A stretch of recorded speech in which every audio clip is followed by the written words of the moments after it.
Oke, assalamualaikum warahmatullahi wabarakatuh. Ketemu lagi teman-teman. Di sini saya akan membahas mengenai mesin bor duduk. Nih bisa dilihat. Tapi ini kakinya lumayan panjang ya, nggak kayak seperti biasanya. Nah, di sini ada tombol on sama tombol off. Ya. Di sini ada fitur, karena ini masih baru ya. Ini ada fitur di sini bisa diisi baterai, dan ketika di onin ini ada lampunya ke sini guys. Tuh, situ ada lampunya. Jadi biar ininya untuk ngatur kesenterannya lebih presisi. Ini biasa ada tuas, dan di sini tempat di dalam ini tuh tempat ya kita sebut saja transmisi lah ya, tapi berhubung ini bukan pakai gear ya V-belt dalamnya untuk merubah kecepatan. Kita buka. Nah, di sini tertera tabel kecepatan teman-teman.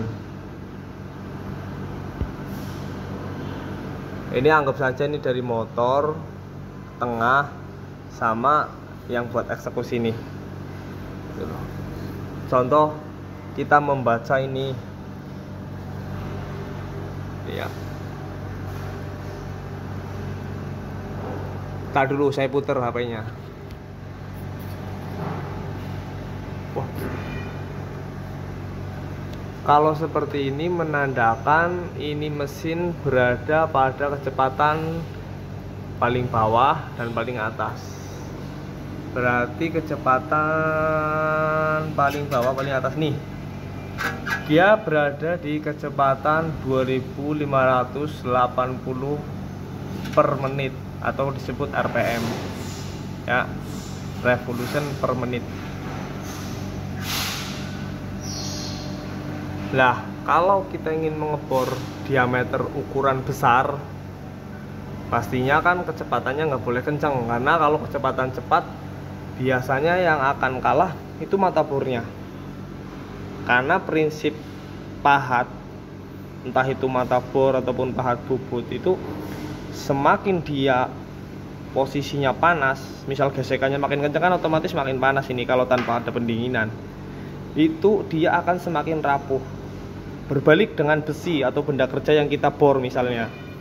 Besi itu jika semakin panas, dia konturnya akan semakin keras.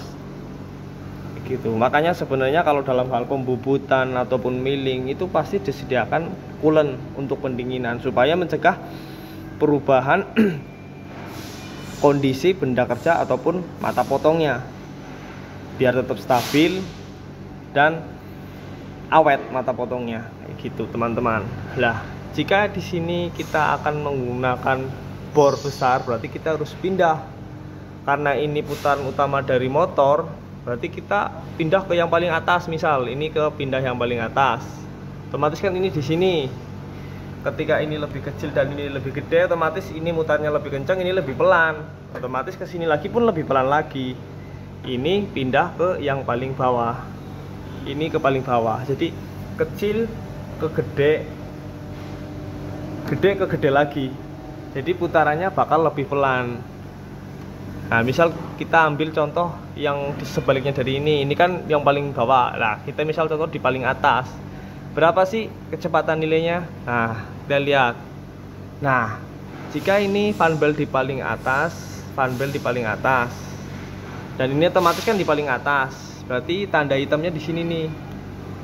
Nah, jika yang tengah itu ditaruh di paling bawah untuk ketemu yang ketiga ini di paling bawah, kan ini. Jadi kecepatannya 210 RPM. Nah, cara ngelepasnya gimana teman-teman? Biasanya di sini ada pengunci. Kita putar ke kiri biasanya. Set. Ini tuh bisa maju mundur ya teman-teman. Ini bisa maju mundur untuk nyeting ini. Jadi ketika fan beltnya udah mulai kendor, dia bisa ditekan lagi biar lebih kencang lagi, biar nggak selip ketika ngebor. Ini biasanya kalau mesin masih bagus itu kanan kiri. Nah, ya kan masih ada satu ini. Nah, kita kendorin. Terus ini Ini tuas ini buat ngatur gesernya motor ke kanan ataupun ke kiri. Nah, ini jadi gampang diambil tuh kan, karena ini udah nggak ketarik. Tapi kalau kita dikesiniin sesudah pindah posisinya itu harus dikencengin lagi biar ini tetap nggak selip ke sini. Misal set, nah itu kan ada gerakan tuh, lihat tuh, set set. Nah ini perhatikan area sini nih, set set.